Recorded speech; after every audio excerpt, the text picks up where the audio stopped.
එක්ක සම්බන්ධ වෙලා ඉන්න සියලු දෙනාටම සුබ දවසක් කියලා ප්‍රාර්ථනා කරනවා.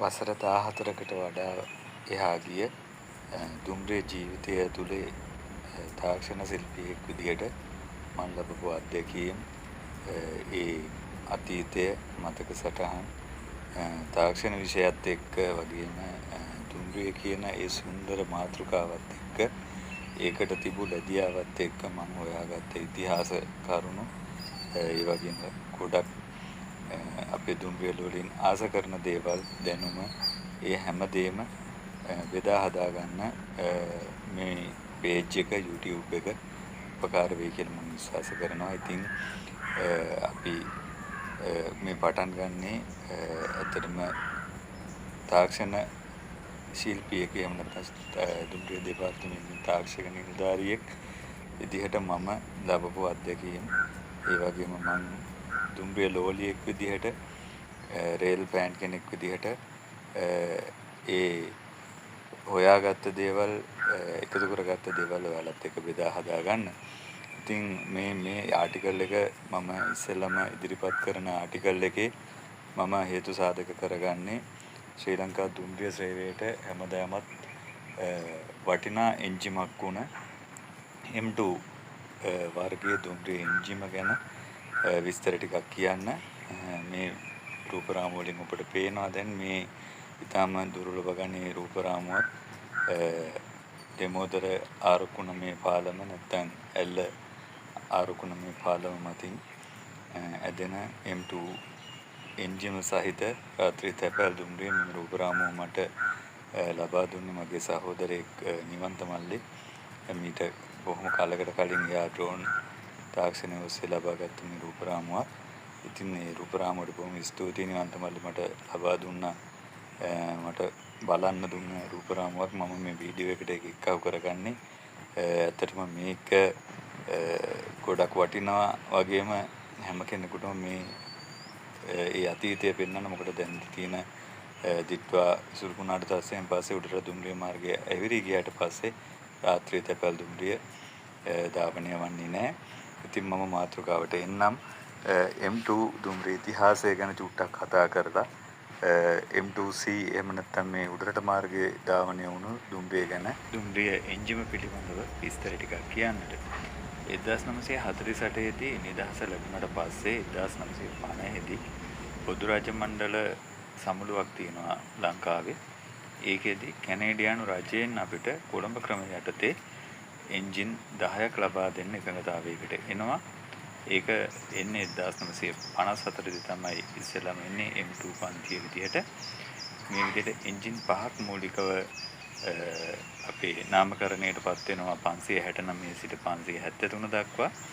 ඉන්න අනතුරුව ඉතිරි එන්ජින් පහ එනවා 1956 ඉඳලා 591 සිට 595 දක්වා එන්ජින් පහක් මේ විදිහට ඔක්කොම එන්ජින් 10ක් මූලිකව M2 පන්තියේ එන්නේ. එතකොට මේ පසුව එන 591 92 93 M2A විදිහටත් 94 95 M2B විදිහටත් වර්ගීකරණයටපත් වෙනවා. මේ අතර කාලෙදී තවත් සුවිශේෂී සිදුවීමක් වෙනවා 1959 දී. ඒ ඇමරිකාවේ ඇමරිකා එක්සත් ජනපදයේ වැඩසටහනකින් ආධාර වශයෙන් තිරිඟු පිටි ලංකාවට ලබා දීමක් සිදු කරන්න යනවා.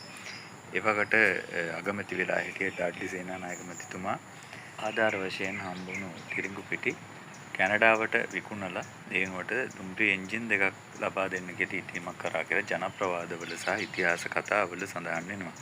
ඉතින් ඒ අනුව ඒ අපිට අවශ්‍ය වෙලා තිබ්බ කන්ද උඩරට ධාවනයට සුදුසු දුම්රිය එන්ජිමක් එන්ජින් කීපයක්. ඉතින් ඒ නිසා M2C පන්තිය අපිට ලැබෙනවා ඒ තිරිඟු පිටි විකුණලා ගත්ත මුදලින්.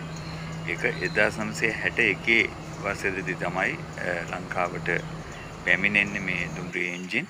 ඉතින් ඒ එන එන්ජින් දෙක මේ රූපරාමයේදී ඉන්නේ මොන්ට්‍රියල් කැනඩානු ඒ නගරයක නම යොදපු මොන්ට්‍රියල් දුම්රිය එන්ජිම 626 විදිහටත් ඉන්නතර ඔබට දිස් වෙනවා වැන්කුවර් 627 මේ දුම්රිය එන්ජින් දෙක තමයි අපිට කන්ද උඩරටට විශේෂිත වූ දුම්රිය එන්ජින් දෙකක් විදිහට ලැබෙන්නේ.